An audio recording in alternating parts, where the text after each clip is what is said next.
Hello, everybody.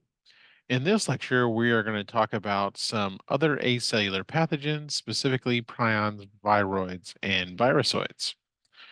So let's get right into it. Now, by the end of this module, you should be able to describe prions and the diseases that they cause in humans, identify how Creutzfeldt-Jakob disease, or CJD, can be transmitted, explain why neurological disorders such as Alzheimer's, Parkinson's, and amyotrophic lateral sclerosis are described as prion-like neurological disorders, and describe virusoids and viroids. All right. And so prions are infectious proteins. They don't have any nucleic acids, no genetic material at all. They don't replicate per se, but what they do is they are misfolded and then they can cause other proteins to also misfold. This is what's called a type of transmissible spongiform encephalopathy. Encephalopathy. There we go. Or TSE. And we've seen an image like this before in class. On the left-hand side is like normal tissue. On the right-hand side, we have these big blobs, which are basically just missing proteins because of a prion disease. Now, there are a couple of different of TSEs, and they can be inherited or acquired. So, for example, the Gertzmann-Straussler-Scheinker syndrome and fatal familial insomnia are both inherited. However, Creutzfeldt-Jakob disease has a couple of different ways that it can be, um, how someone can become infected. There's the variant CJD or VCJD, which you get from eating infected, like bovine meat, right? So some sort of like hamburger or cow meat that has this prion.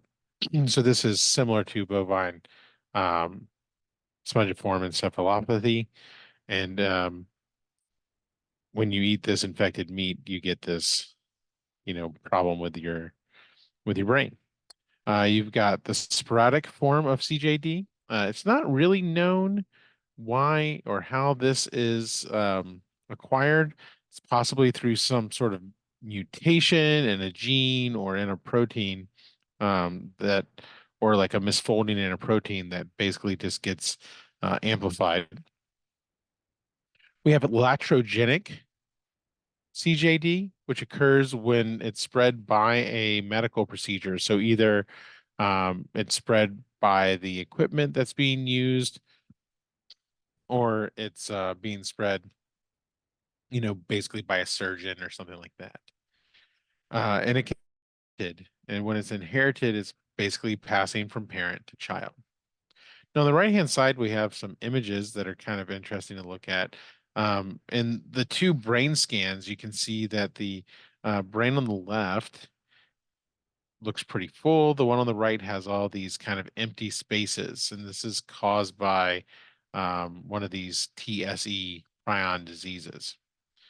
But what's interesting is that some neurodegenerative diseases exhibit prion-like features, right?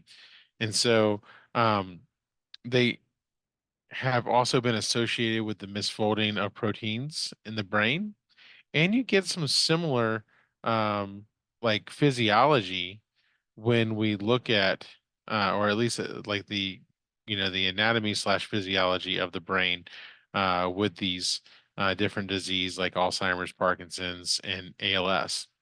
So here, when we look at our advanced Alzheimer's brain, we see these big empty spaces in the brain, these big gaps in between my folds, and that looks a lot similar to what it looked like in our TSE disease.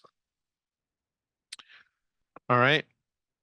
Then we've got viroids. Viroids consist only of short strands of circular RNA capable of self-replication. So when we're talking about prions, those are protein infectious agents. Viroids are RNA infectious agents. They're self-replicating, they're circular, um, And here's an example of like a viroid um, infection in potatoes, PSTB. And also, kind of like prions, viroids may be related to neurodegenerative disorders like Alzheimer's. Now, virusoids, on the other hand, are these what are called subviral particles, um, and they are non-self-replicated single-strand RNA. So ssRNA means single-stranded RNA.